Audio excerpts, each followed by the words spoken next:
Good morning बच्चों। आज हम प्रीपोजिशन पढ़ेंगे। प्रीपोजिशन दो वर्ड से मिलके बनता है, pre plus position.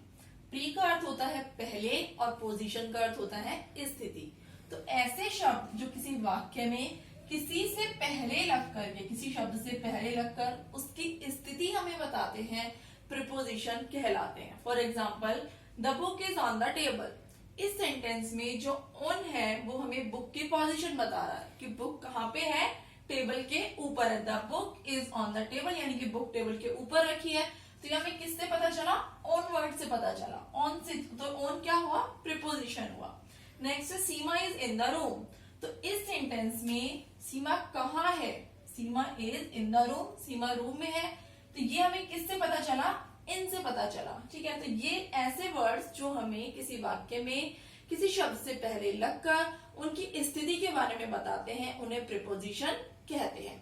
First preposition है हमारा ऑन, और ऑन का फर्स्ट रूल है when things are placed on the surface, यानी जब कोई चीज किसी के ऊपर रखी हुई होगी, सरफेस पे रखी हुई होगी, उसे छू रही होगी, तो हम ऑन का यूज करते हैं। देखो फॉर एग्जाम्पल, ये नोटबुक है और ये बॉक्स है। The box is on the notebook, कि ये बॉक्स कहाँ पे है? इस नोटबुक पे है, इस डायरी के ऊपर है। This diary is on the table, ये डायरी कहाँ रखी हुई है? टेबल के ऊपर रखी हुई है और उसको छू रही है। तो जब कोई चीज किसी के ऊपर रखी होगी, उसे छू रही होगी, तो हम ऑन का यूज करेंगे। ये इसका फर्स्ट रूल था। For example, the students are sitting on the stools, कि बच्चे कहाँ बैठे हुए हैं? स्टूल्स के ऊपर बैठे हुए हैं। नेक्स्ट है हमारा, नेक्स्ट रूल है इसी का, before the name of days, dates and festival, यानी कि किसी भी day, for example Sunday, Monday, तो इनसे पहले हम क्या लगाएंगे? ऑन लगाएंगे। कोई भी डेट हो, 20th मार्च, 30th अप्रैल, तो इन सबसे पहले भी क्या लगेगा? ऑन लगेगा। और नेक्स्ट है फेस्टिवल, यानी कोई भी फेस्टिवल हो, होली, दिवाली, राखी, इन सबसे पहले भी on Holi, on Diwali, on rakhi, on Dussehra, यानी कहीं भी कोई फेस्टिवल दिख जाएगा हमें, तो उससे पहले हमें क्या, कौन सा प्रीपोजिशन लगाना है? ऑन लगाना है। समझ में आ गया इतना? नेक्स्ट रूल है बच्चों इसका, व्हीकल से पहले, व्हीकल्स, जब भी हम किसी व्हीकल के ऊपर बैठ करके यात्रा करते हैं, ट्रेवल करते हैं, व्हीकल के ऊपर बैठते हैं, अंदर नहीं बैठते, ये ध्यान रखना। जिस भी व्हीकल के ऊपर बैठ के हम ट्रेवल करते हैं, उसके लिए हम ऑन प्रीपोजिशन का यूज करते हैं। For example, my father goes to office on a bike, कि मेरे फादर जो है वो बाइक पे बैठ करके, यानी बाइक से ऑफिस जाते हैं। I go to school on a scooty, तो मैं किससे जाती हूँ? स्कूटी से जाती हूँ। My son go to school on a bicycle, यानी कि कोई भी ऐसा व्हीकल जिसके ऊपर बैठ करके हम यात्रा करते हैं, उससे पहले हम ऑन का यूज करते हैं। इतना समझ में आ गया होगा। नेक्स्ट प्रीपोजिशन है बच्चों हमारा इन।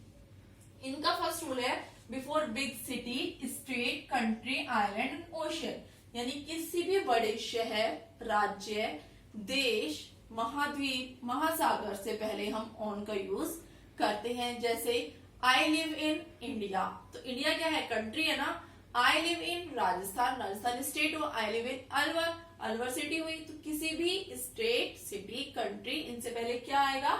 इन आएगा। My uncle lives in Delhi, तो दिल्ली से पहले क्या आया बच्चों? इन आया। नेक्स्ट रूल है इसका, before the name of month, year, morning, evening, afternoon and season, यानी किसी भी मंथ के नेम से पहले, जैसे जनवरी, फरवरी, मार्च, अप्रैल, इन सबसे पहले क्या आएगा? इन। डेट होगी तो क्या आएगा?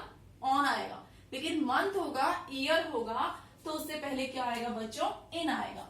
Morning, I get up early in the morning, I go to temple in the evening. Afternoon, कोई भी सीजन हो, विंटर, समर, इन सबसे पहले क्या आता है? इन आता है। तो समझ में आ गया होगा। एग्जाम्पल है इसका, अवर स्कूल्स विल रीओपन इन जुलाई, कि हमारे स्कूल जो है वो जुलाई में रीओपन होंगे। जुलाई क्या है? यहाँ पे मंथ है, इसलिए हमने इससे पहले क्या लगाया? इन लगाया।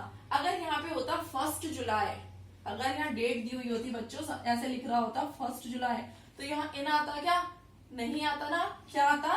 ऑन, क्योंकि डेट हो जाती है। डेट होती क्या आ जाता? ऑन आ जाता। मंथ है तो क्या आया? इन आ गया। समझ में आ गया।